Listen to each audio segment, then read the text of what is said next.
In 1874, a young mill worker named Mary Sullivan made a discovery that would expose one of America's darkest medical secrets.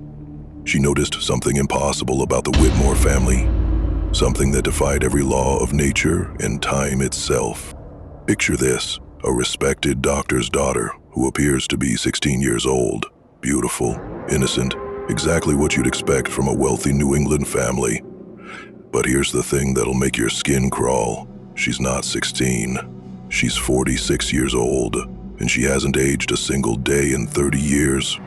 Now, you might think this sounds like a fairy tale, some kind of supernatural blessing, but what Mary Sullivan discovered was far more terrifying than magic, because the Whitmore family's eternal youth came with a price paid in children's blood. Dr. Ezra Whitmore wasn't just a country physician making house calls to sick mill workers. He was part of a conspiracy that reached the highest levels of government, a conspiracy to create a ruling class that never aged, never died, never gave up power. And the key ingredient in their fountain of youth was bone marrow, fresh bone marrow, extracted from living children. For decades, poor kids across New England had been disappearing. Orphans, mill workers, anyone society wouldn't miss. Their families were told they died of disease. The truth was much worse.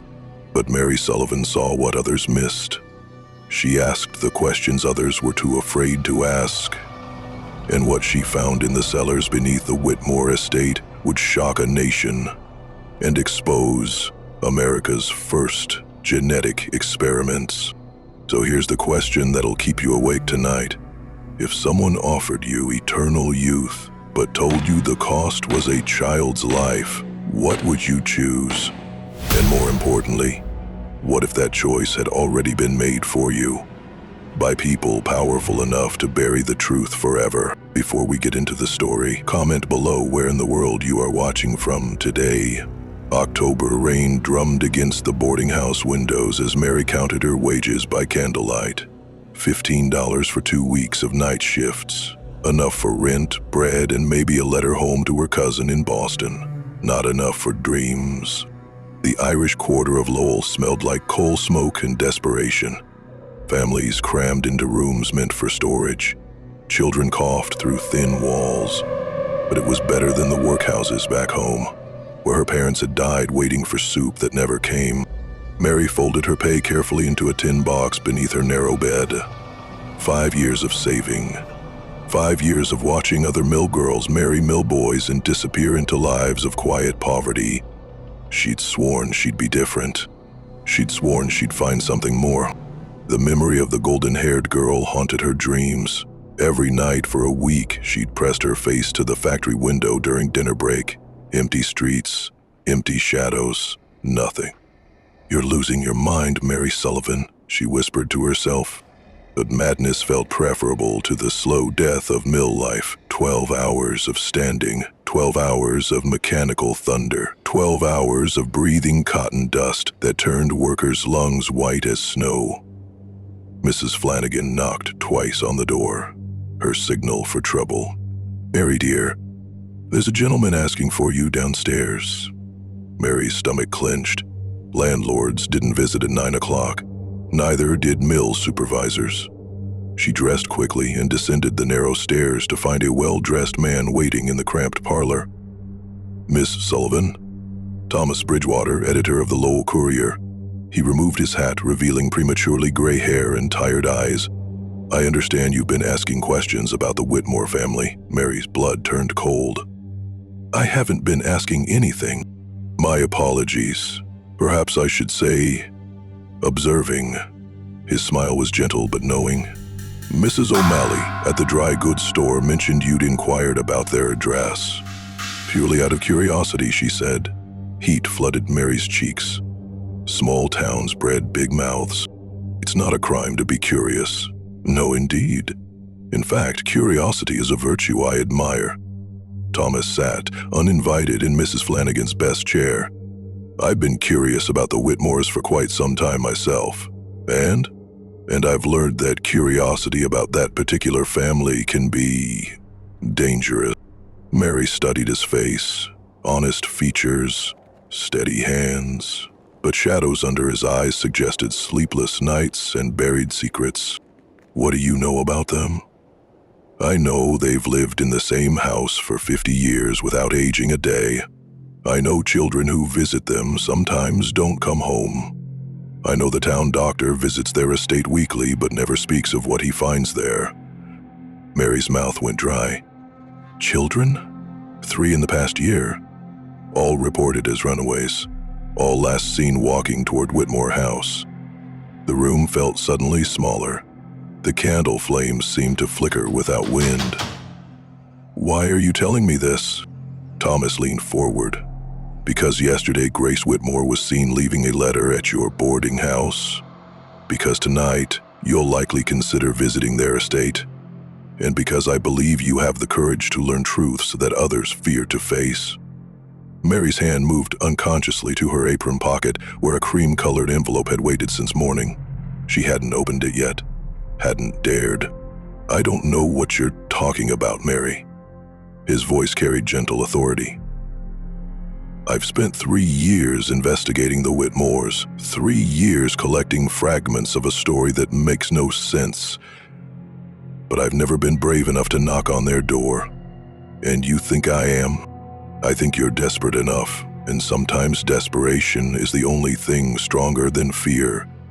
Rain struck the windows harder. Somewhere in the building a baby cried. Thomas stood. If you decide to visit them, don't go alone. And don't go unarmed. He placed a small derringer on Mrs. Flanagan's table. Insurance, he said quietly. After he left, Mary sat in the darkness holding the letter. Her name was written in perfect script across expensive paper. Inside, she knew, would be an invitation that would change everything. The smart choice was to burn it. Go back to work. Pretend she'd never seen the girl with golden hair. Mary Sullivan had learned long ago that smart choices were luxuries for people with options. She had none. Only curiosity, desperation, and the fading hope that somewhere in this world, impossible things might hold the promise of escape. She opened the letter. Dear Miss Sullivan, you have seen me, and I have seen you. Few possess eyes capable of recognizing what others refuse to acknowledge. I would very much like to make your acquaintance. Please join me for tea tomorrow at 4 o'clock. Follow the mill road north until you reach the white gates.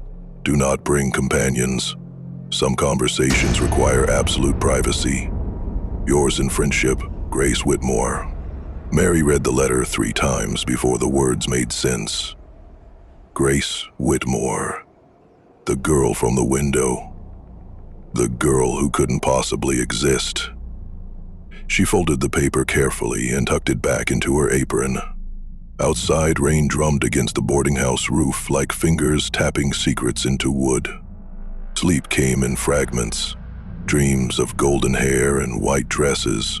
Dreams of children walking towards something they couldn't see. Dreams of her own parents, waving goodbye from a ship that sailed backward through time. Morning brought gray skies and second thoughts. The derringer felt heavy in her pocket as she walked to work. The mill supervisor, Mr. Garrett, noticed her distraction immediately. Sullivan, keep your mind on the looms or find yourself new employment. But Mary's mind wandered to white gates and impossible invitations. During lunch break, she approached Sarah Connolly, the mill girl who'd worked longest in Lowell. Sarah, what do you know about the Whitmore family? Sarah's face went pale. She glanced around the crowded break room before lowering her voice. Nothing good, and nothing you should be asking about. I need to know. No, Mary, you need to forget. Sarah gripped her arm. My grandmother worked these mills when they first opened. She told stories about that family, stories that kept children awake at night. What kind of stories? Sarah hesitated, then pulled Mary into a corner away from other workers. She said they came to Lowell before the Civil War. A doctor and his young daughter. The daughter was dying of consumption. My grandmother saw her once, thin as paper, coughing blood into white handkerchiefs. Mary's heart raced. And 6 months later, the girl was healthy, beautiful, perfect, but she never grew older, never changed. For 40 years, my grandmother watched that girl stay 16 while everyone around her aged and died. That's impossible. Is it? Sarah's eyes held genuine fear. My grandmother also said children sometimes visited their house. Children who were sick or hungry or desperate. They'd come back changed, healthy, but empty somehow, like something important had been taken from them. The mill whistle shrieked, signaling the end of lunch break. Workers shuffled back to their stations like sleepwalkers returning to dreams they couldn't escape. "Don't go there, Mary," Sarah whispered as they parted. "Whatever they're offering, the price is too high." But Mary was already walking away, her mind made up. The afternoon dragged like molasses. Each minute felt like an hour. Each hour felt like a day. At 3:30, she slipped out through the mill's side entrance. No one noticed. No one cared. Mill girls were replaceable as broken machinery. The road north wound through bare trees and abandoned farms. October wind cut through her thin coat like cold truth through warm lies. She walked for 20 minutes before spotting the white gates. They were beautiful, wrought iron painted pearl white, with climbing roses that bloomed impossibly late in the season. Beyond them, a stone mansion perched on a hill like a sleeping giant. Mary's hand found the derringer in her pocket. Thomas Bridgewater's insurance policy, cold metal against warm palm. She pushed open the gates. They swung silently on well-oiled hinges. The gravel path curved upward through formal gardens. Everything was perfect. Too perfect. Rose bushes that should have been dormant burst with crimson blooms. Grass grew green despite October frost. Even the air felt different. Warmer, sweeter, charged with possibility. The front door opened before she could knock. Grace Whitmore stood in the doorway exactly as Mary remembered her.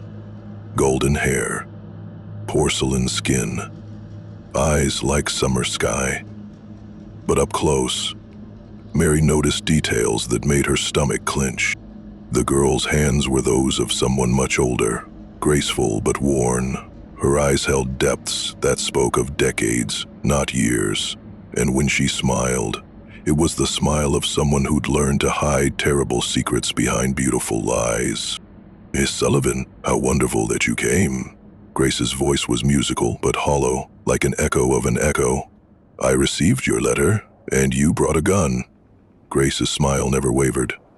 "How practical. Please, come inside. Father is eager to meet you." Mary's feet moved against her will. The entry hall was magnificent. Marble floors, crystal chandeliers, paintings of people who seemed to watch her with living eyes. But something felt wrong.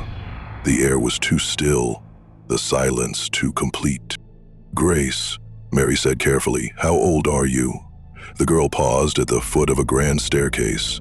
When she turned, her face held such profound sadness that Mary nearly wept. "Miss Sullivan is precisely the question we need to discuss." Grace led Mary through corridors lined with portraits. Each painting showed the same faces across different time periods.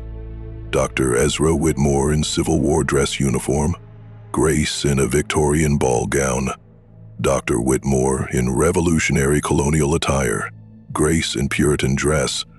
"Family resemblance," Grace said without conviction. The library smelled of leather and secrets. Books covered every wall from floor to ceiling. Medical texts, scientific journals, and handwritten ledgers with dates spanning decades. Dr. Ezra Whitmore stood by the fireplace reading. He was handsome in an ageless way, silver hair, distinguished features, eyes that held dangerous intelligence. When he looked up, Mary felt examined, like a specimen. "Miss Sullivan, Grace has told me so much about you. We've never met before today. Haven't you?" His smile was gentle but predatory. "Grace has been watching you for quite some time. You're remarkably observant." Mary's hand moved toward her pocket, but Grace shook her head almost imperceptibly. "Please, sit. Would you like tea?" The tea service was exquisite. Bone china painted with delicate flowers. Steam rose from the pot like incense in a church. But Mary didn't touch the cup Grace offered.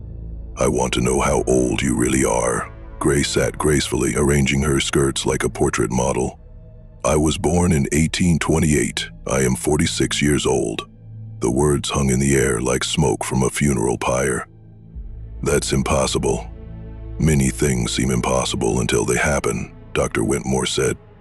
"The first time I heard a telegraph clicking messages across hundreds of miles, I thought it was witchcraft. This is different." "Is it?" He sat across from Mary, hands folded like a professor addressing a student. 30 years ago, Grace was dying. Consumption, the same disease that killed your parents, I believe." Mary's blood turned to ice. "How do you know about my parents?" "Small towns breed gossip, but also compassion. When I learned that you'd lost family to the same illness that once threatened Grace, I knew you would understand our situation."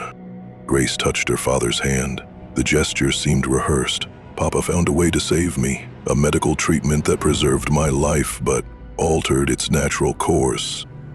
"What kind of treatment?" Dr. Whitmore opened one of the ledgers, page after page of medical notes written in careful script. Dosages, symptoms, dates spanning 4 decades. "The human body is remarkably adaptable, Miss Sullivan. With the proper stimulus, it can be trained to resist aging, to maintain itself indefinitely." Mary stood abruptly. The room felt smaller suddenly. The portraits seemed to lean inward. "This is madness." "Is it madness to preserve life? To prevent death?" "You hesitate?" "Yes, if the price is—" Mary stopped herself. "If the price is what?" Grace answered quietly. "If the price is watching everyone you love grow old and die while you remain unchanged. If the price is loneliness beyond imagining."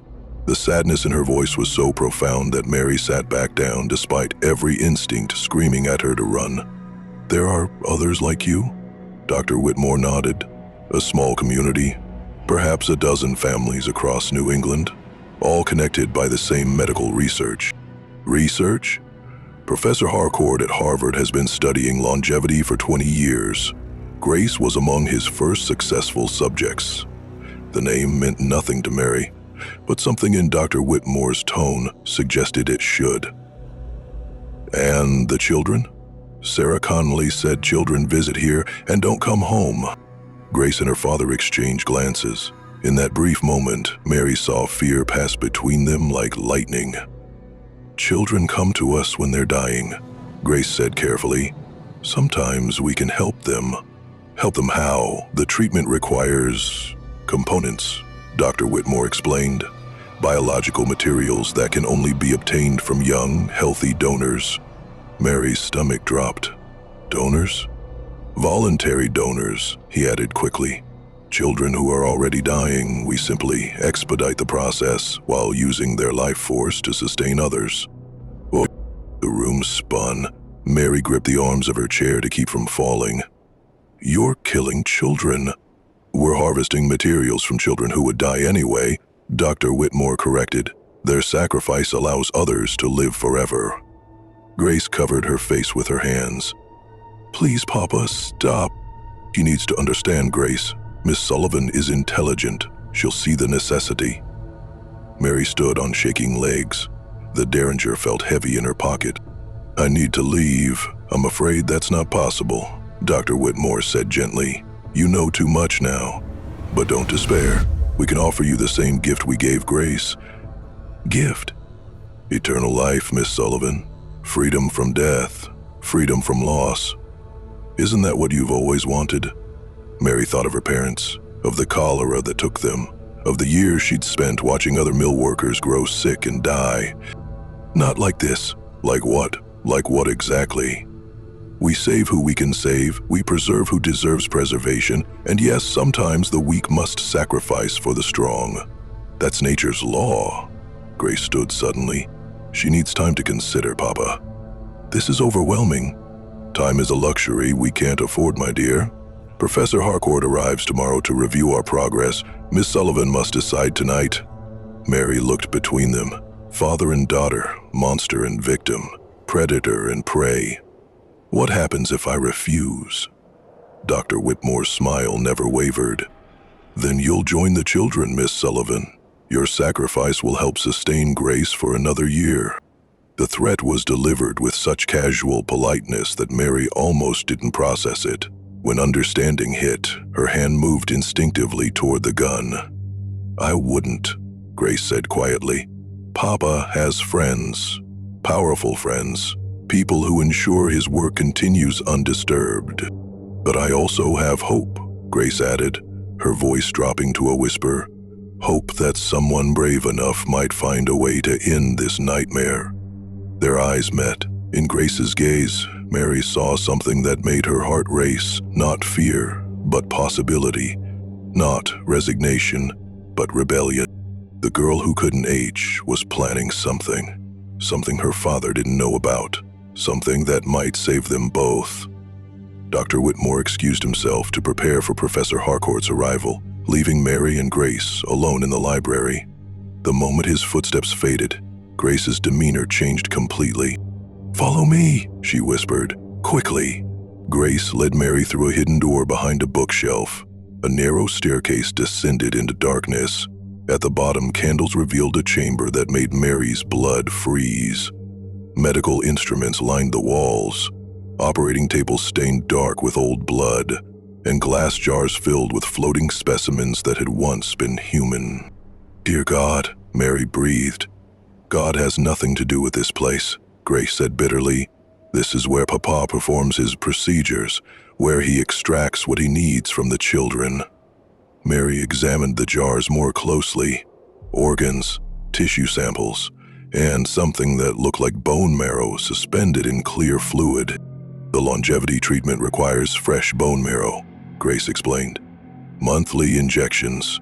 Without them, we age rapidly and die within weeks." "How many children?" 47 in 30 years. All recorded in Papa's journals upstairs. Mary sank onto a wooden crate. The numbers were staggering. 47 young lives traded for one extended existence. "Why are you showing me this?" Grace knelt beside her. "Because I'm dying, Mary. Not from disease, but from guilt. For 30 years, I've been complicit in murder. I've watched children trust us, love us, then disappear into this room. Then why haven't you stopped it?" "Because I'm a coward. Because I'm afraid of death. Because Papa convinced me that survival justified any cost." Grace's voice broke. "But lately, I've been wondering if some prices are too high to pay." Mary studied Grace's face. Beneath the eternal youth, she saw decades of accumulated pain. "What changed?" "You did. When I saw you watching me through that factory window, I remembered what it felt like to be truly seen. Not as an experiment or a miracle, but as a person. I don't understand." Grace moved to a trunk in the corner. Inside were dozens of journals, letters, and photographs. "I've been documenting everything, Mary. Every child who died, every procedure Papa performed, every visit from Professor Harcourt. For 10 years, I've been building evidence." Mary opened one of the journals. Page after page of meticulous records, names, dates, detailed descriptions of medical procedures. It was a complete indictment of Dr. Whitmore's crimes. This could destroy them? Yes, but I needed someone on the outside, someone brave enough to make it public. Mary thought of Thomas Bridgewater, his newspaper connections, his admitted curiosity about the Whitmore family. "The editor who visited me, Thomas Bridgewater. Do you know him?" Grace smiled for the first time since Mary had arrived. "I know he's been investigating Papa for 3 years. I know he has connections across New England. And I know he's been waiting for evidence like this." "Then why haven't you contacted him?" "Because I can't leave this house.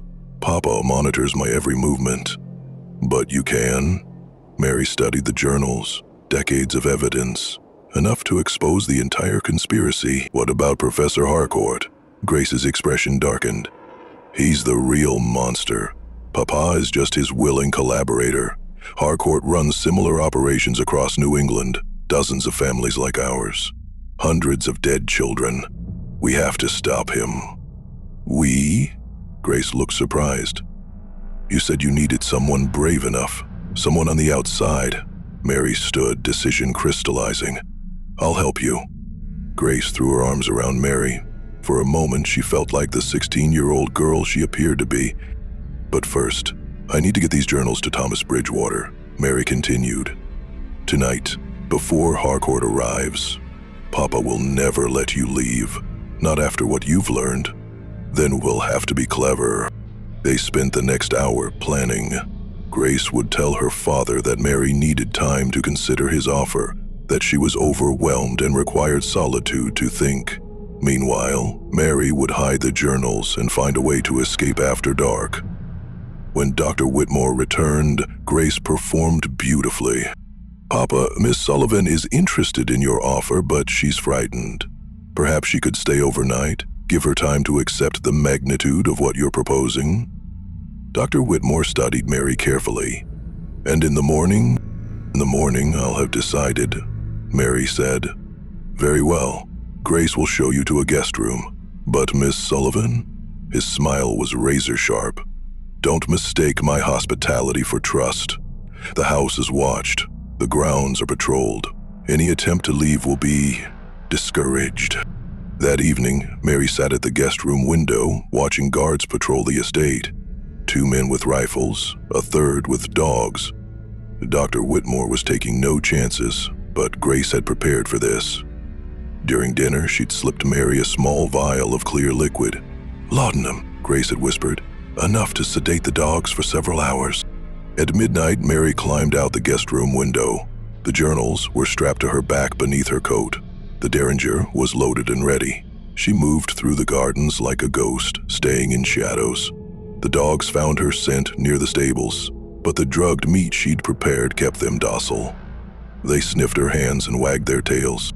The guards were harder to avoid. She waited in the carriage house until their patrol pattern created a gap, then sprinted for the white gates. Freedom was 50 yards away when she heard the whistle, sharp, urgent, the signal that someone was escaping. Mary ran.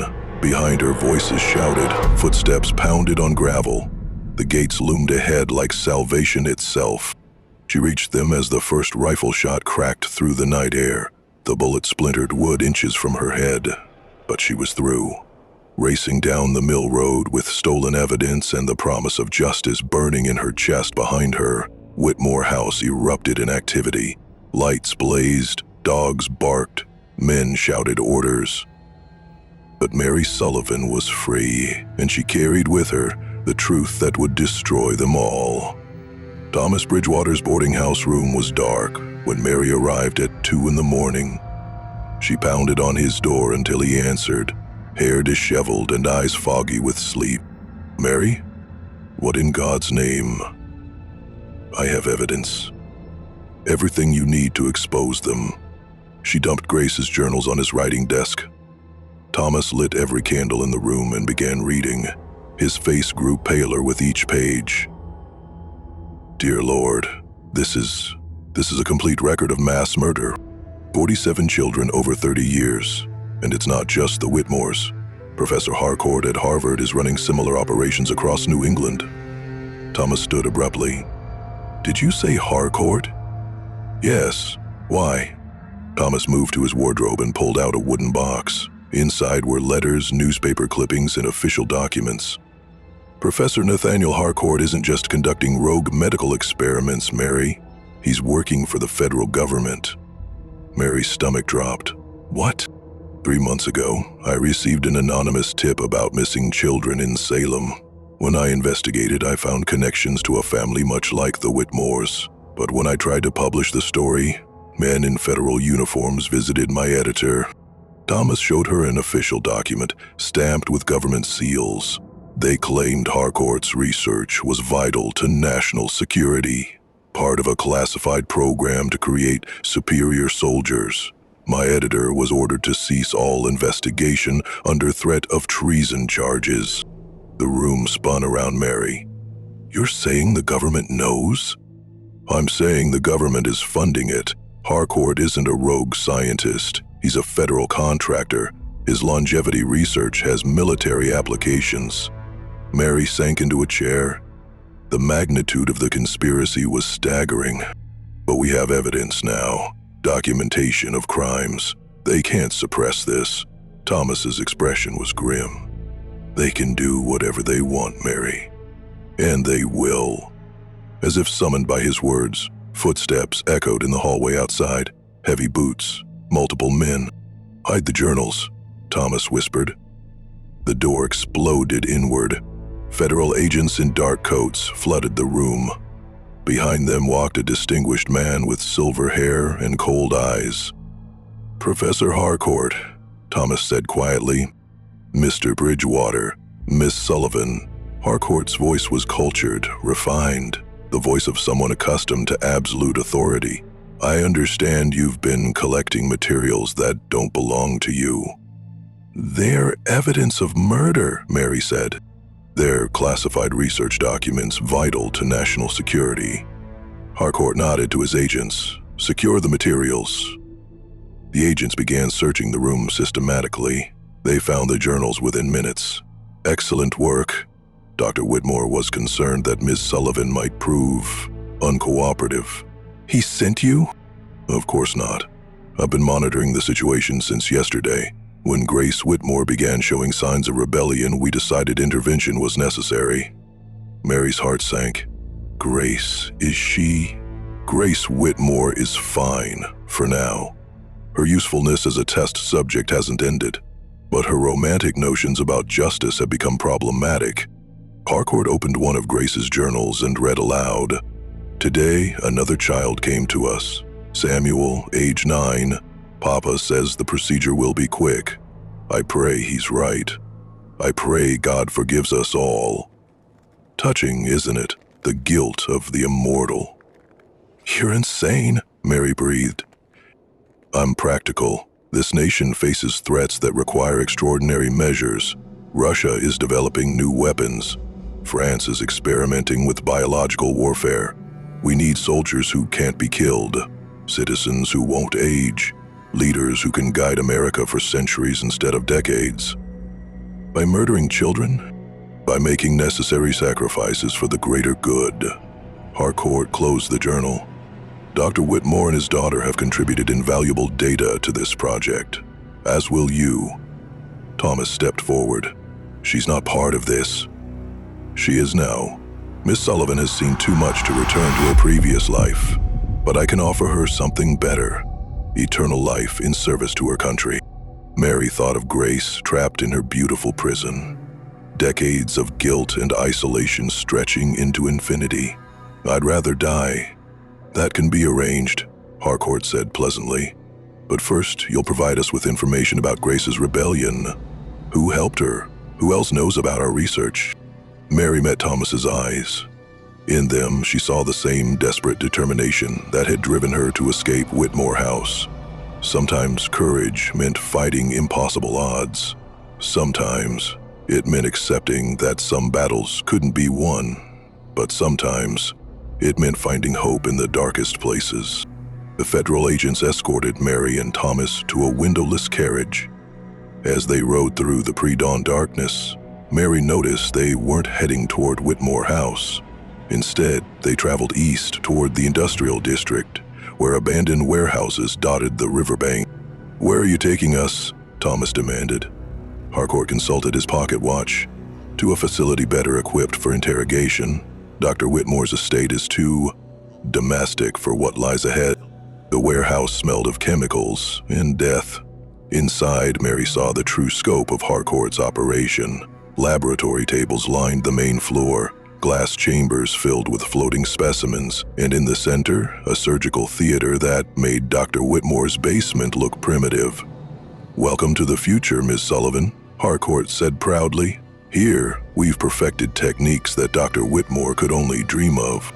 Along one wall, Mary saw glass tubes containing human forms suspended in amber fluid.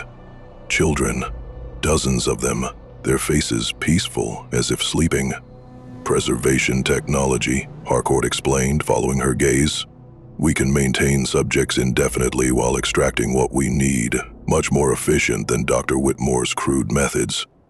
Mary's legs gave out. Thomas caught her as she fell. "You're monsters," she whispered. "We're patriots." Every one of these children died in service to America's future. Harcourt's agents strapped Mary and Thomas to metal chairs in the surgical theater. Bright electric lights illuminated every detail of the nightmare around them. "Now then," Harcourt said, selecting a scalpel from a tray of instruments. "Let's discuss Grace Whitmore's rebellion. Who encouraged her? Who provided assistance?" "Nobody," Mary said through gritted teeth. "I think not. Grace has been planning this exposure for months. Someone gave her hope. Someone promised to help." The scalpel traced a line along Mary's forearm. A thin ribbon of blood appeared. "The next cut will be deeper." "She planned it herself," Thomas said quickly. "Mary just stumbled into it." Harcourt moved the blade to Thomas's throat. "And how would you know that, Mr. Bridgewater?" Before Thomas could answer, alarms began ringing throughout the warehouse. Red lights flashed. Somewhere in the building, glass shattered. "Sir?" An agent rushed into the theater. "We have intruders, multiple breaches." Harcourt's face darkened. "Impossible. This facility is classified." "It's Grace Whitmore, sir. She's here, and she's not alone." Through the wire's windows, Mary saw figures moving in the pre-dawn gloom. Grace's white dress was unmistakable, but there were others with her, men in dark clothing. Armed men. "Who are they?" Harcourt demanded. The agent looked confused. "Federal marshals, sir. They have warrants." "Warrants?" Harcourt went pale. "That's impossible. This operation has congressional approval." But even as he spoke, Mary heard voices shouting federal commands, footsteps echoing through the warehouse. The sound of authoritative men taking control. Grace appeared in the theater doorway, flanked by 2 U.S. Marshals. Behind them came a tall man in an expensive suit who radiated political authority. "Professor Harcourt," the man said calmly. "I'm Congressman William Morrison, chairman of the House Committee on Medical Ethics. You're under arrest for violations of federal law." Harcourt's scalpel clattered to the floor. "Congressman Morrison, but the congressional approval was forged. Your operation was never sanctioned by any legitimate government body." Grace rushed to Mary's chair and began untying her restraints. "I'm sorry," she whispered. "I'm so sorry you got caught up in this." "How?" Mary gasped. "How did you escape?" "I didn't escape. I never went back." Grace's eyes were bright with tears. "After you left with the journals, I knew Papa would kill me rather than let me testify. So I ran straight to the federal building in Boston.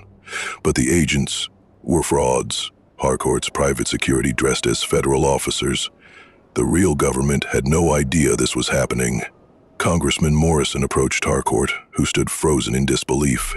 "For 18 months, we've been investigating reports of missing children across New England.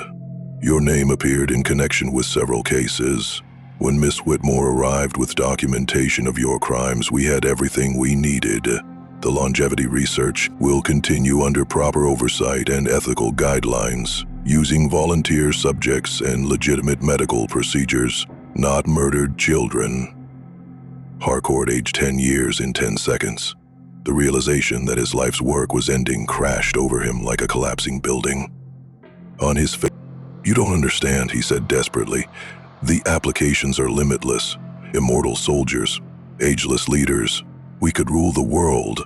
We could become monsters," Morrison replied quietly. "Which, I'm afraid, you already have." Federal marshals led Harcourt away in chains. His agents followed, heads bowed in defeat. Mary stood on shaking legs. The nightmare was ending, but she felt hollowed out, empty. Too much death, too much horror. Grace took her hand. "It's over, Mary. Finally over."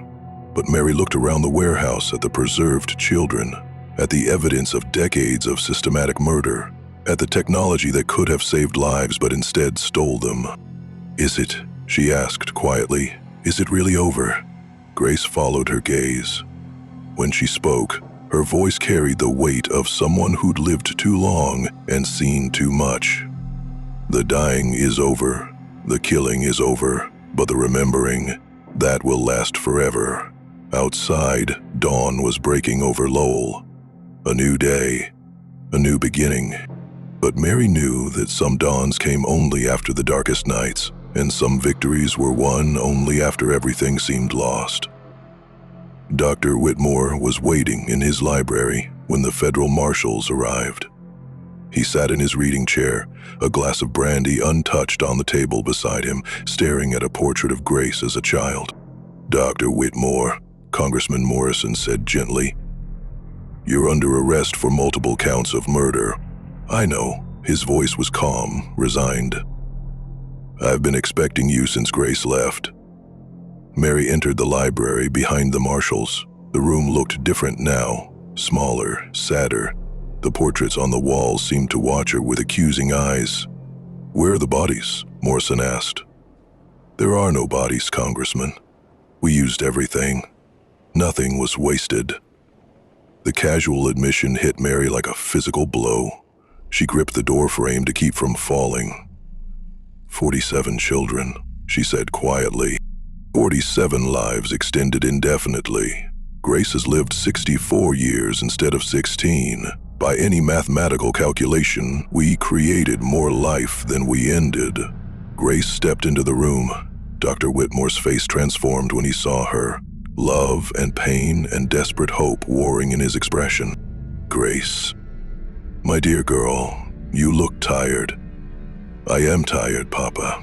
I've been tired for 30 years. The marshals can protect you. They can ensure you receive the treatments you need." Grace moved to the fireplace, her back to her father. "I've stopped taking the treatments, Papa." Silence fell like a curtain. Dr. Whitmore set down his brandy with hands that suddenly shook. "Grace, no. You don't understand. Without the injections, you'll age rapidly. You'll die within months." "I know." She turned to face him. "I want to die, Papa. I want to grow old and die like a normal person. But the pain will be nothing compared to the pain of living with what we've done." Dr. Whitmore stood abruptly. For a moment, he looked every one of his actual 75 years. "I did this for you. Everything was for you." "No, Papa. You did this for yourself. Because you couldn't bear to lose me. Because you were too afraid to let me go." Mary watched father and daughter face each other across decades of shared guilt. In that moment, she saw the true tragedy of the Whitmore family, not the supernatural longevity, but the human inability to accept loss. "Grace," Dr. Whitmore whispered, "please, there's still time. One injection could what? Give me another year of watching children die? Another year of pretending their screams don't echo in my sleep?" Tears ran down Grace's ageless face. "I remember all of them, Papa. Every name, every face, every time they called for their mothers." Dr. Whitmore collapsed back into his chair. "I'm sorry. God help me, I'm so sorry. I know you are, and I know you love me, but love without wisdom is just another kind of cruelty." Congressman Morrison nodded to the marshals. They moved forward with handcuffs. "Dr. Whitmore, you have the right to—" "Wait." Grace held up her hand. "Please, give us a moment." Morrison hesitated, then stepped back. Father and daughter were alone in their final goodbye. Grace knelt beside her father's chair. "Do you remember when I was really 16? Before the sickness? Every day? Do you remember what I said when the doctors told us I was dying?" Dr. Whitmore's voice broke. "You said you weren't afraid. You said death was just another kind of journey. I meant it then. I mean it now." She kissed his forehead gently. "Let me go, Papa. Let me take the journey I was meant to take 30 years ago." Dr. Whitmore closed his eyes. When he opened them, something had changed. The desperate fear was gone, replaced by exhausted acceptance. "I love you, Grace. I love you too. But this has to end." The marshals led Dr. Whitmore away. He didn't resist, didn't look back, walked out of his house and his life with the dignity of a man who finally understood the price of playing God. Grace stood alone in the empty library. Mary approached carefully. "Are you all right?" Grace laughed softly. "I'm dying, Mary. For the first time in 30 years, I'm truly alive because I'm dying. I don't understand. Death gives life meaning. Without endings, there are no stories. Without farewells, there are no hellos. Grace touched one of the portraits. I stopped being human the day I stopped aging. Now I get to become human again. Mary thought of her parents, of their final goodbye before the ship left Ireland, of how precious that moment had become, because it was the last. What will you do? Live. For however long I have left, I'll live like a real person. I'll make friends, I'll fall in love, I'll watch sunsets and read books and laugh at silly jokes. Grace's smile was radiant. I'll do all the things I forgot how to do when time became infinite. And when the aging catches up, then I'll die surrounded by people who knew me as Grace, not as an experiment. And maybe, if I'm very lucky, I'll see the children again, the ones we lost, and I'll be able to tell them I'm sorry. Outside, the sun climbed higher over Lowell. The mill wheel turned in its endless circle. Life continued its relentless march toward tomorrow. But inside Whitmore House, time finally moved forward again. Grace Whitmore walked out of her beautiful prison and into a world where every moment mattered precisely because it wouldn't last forever. Mary followed her into the morning light, carrying the weight of witnessed horrors but also the hope of justice served. The nightmare was ending. The healing could begin. And somewhere in the distance, church bells rang the hour, marking time in a world where time once again meant everything. 6 months later, Mary Sullivan stood before the Lowell Memorial Cemetery, reading the inscription on a simple granite headstone. Grace Whitmore, 1828187, finally at peace. The spring morning was warm and bright. Apple blossoms drifted on the breeze like snow in reverse. Around Grace's grave, other markers told the stories of the children who'd been lost. 47 small stones bearing names that would never be forgotten. Thomas Bridgewater approached, carrying a bouquet of wildflowers. "How are you feeling?" "Sad. But good sad, if that makes sense." "It does." Thomas had spent the winter writing. His investigation of the Whitmore conspiracy had been published in newspapers across the country, then compiled into a book that became a national sensation. The story of Grace's courage in exposing the truth had made her a symbol of redemption. "The trial ended yesterday," Thomas said, placing flowers on Grace's grave. "And?" "Dr. Whitmore got life in prison. Harcourt got death. The other families involved across New England are receiving medical care and psychological support." Mary nodded. Justice, imperfect but real. Grace lived for 4 months after stopping the treatments, Mary said quietly. 4 months of normal life. She said they were the happiest of her existence. She saved a lot of children by speaking out. She saved herself, too. In the end, they stood in comfortable silence, remembering a girl who'd learned that some prices were too high to pay and some gifts too dangerous to accept. Mary's life had changed completely.